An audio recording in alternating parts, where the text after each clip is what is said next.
महाभारत काल वैसे तो राजा शांतनु के समय से शुरू हुई थी, लेकिन उनके पूर्वजों के बारे में भी जानना जरूरी है। हमारी कहानी शुरू होती है हस्तिनापुर के चंद्रवंशी राजा दुष्यंत से। राजा दुष्यंत बहुत ही पराक्रमी थे। कालिदास की मशहूर किताब अभिज्ञान शकुंतलम में भी उनका वर्णन है। एक बार वो शिकार करते करते जंगल में भटक गए और भटकते भटकते ऋषि कण्व के आश्रम में पहुंच गए। उस समय ऋषि अपनी आश्रम में नहीं थे, लेकिन राजा ने वहां 3 कन्याओं को देखा। राजा को एक कन्या बहुत पसंद आ गई। उस कन्या का नाम शकुंतला था। शकुंतला को ऋषि कण्व ने गोद लिया था। राजा ने शकुंतला से अपने प्रेम का इजहार किया और वो मान गई। तब राजा दुष्यंत ने शकुंतला से गंधर्व शादी कर ली। राजा उसी आश्रम में रहने लगे। कुछ दिन बाद शकुंतला गर्भवती हो गई। तभी राजा को कुछ जरूरी काम से वापस हस्तिनापुर जाना पड़ा। जाते वक्त राजा दुष्यंत ने शकुंतला को अपनी एक अंगूठी दी और कहा कि जब भी वो हस्तिनापुर आएगी, राजा यह अंगूठी देखते ही उन्हें पहचान लेंगे। कुछ समय बाद ऋषि दुर्वासा ऋषि कण्व के आश्रम पहुंचे। ऋषि दुर्वासा अपने क्रोध के लिए जाने जाते थे। उन्हें बहुत जल्दी क्रोध आ जाता था और फिर वो किसी को भी श्राप दे देते थे। आश्रम पहुंचकर उन्होंने पानी मांगा, लेकिन अपने पति के प्रेम में खोई शकुंतला ने उनको सुना नहीं। तब गुस्से में आकर दुर्वासा ऋषि ने उन्हें श्राप दे दिया कि जिस पति के कारण तुमने मुझे अनसुना किया है, वो तुम्हें भूल जाएगा। एक दिन की बात है, शकुंतला नदी में स्नान करने गई और स्नान करते वक्त उसके हाथ से अंगूठी नदी में गिर गई। बहुत ढूंढने के बाद भी उन्हें वो अंगूठी नहीं मिली।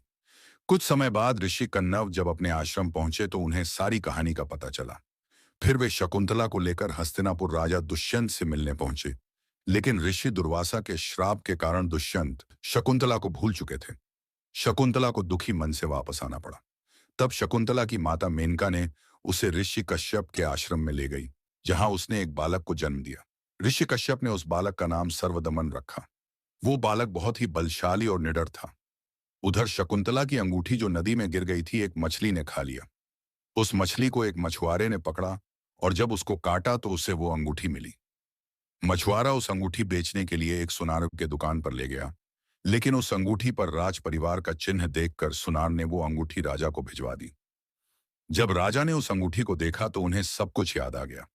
तब उन्होंने अपने सैनिकों को चारों ओर शकुंतला की खोज में भेजा, लेकिन वो कहीं नहीं मिली।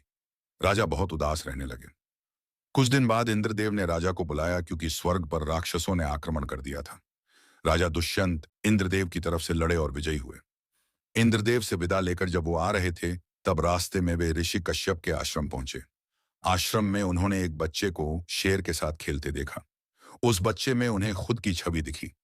फिर जब उन्होंने शकुंतला को देखा तो बहुत खुश हुए और अपने किए के लिए माफी भी मांगी।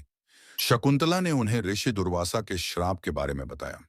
फिर राजा धूमधाम से शकुंतला और अपने बच्चे को लेकर हस्तिनापुर आए। वह बालक आगे चलकर भरत नाम से मशहूर हुआ और उन्हीं का नाम पर हमारे देश का नाम भारत पड़ा। भरत बहुत ही शक्तिशाली और पराक्रमी राजा थे। उन्होंने कभी कोई लड़ाई नहीं हारी। द्रोण पर्व के अनुसार राजा भरत ने 1800 अश्वमेध यज्ञ और 100 राजसूय यज्ञ करवाए। राजा भरत ने 3 शादियां की, जिनसे उन्हें 9 पुत्र की प्राप्ति हुई, लेकिन उन्हें कोई भी अपना पुत्र राजगद्दी के योग्य नहीं लगा।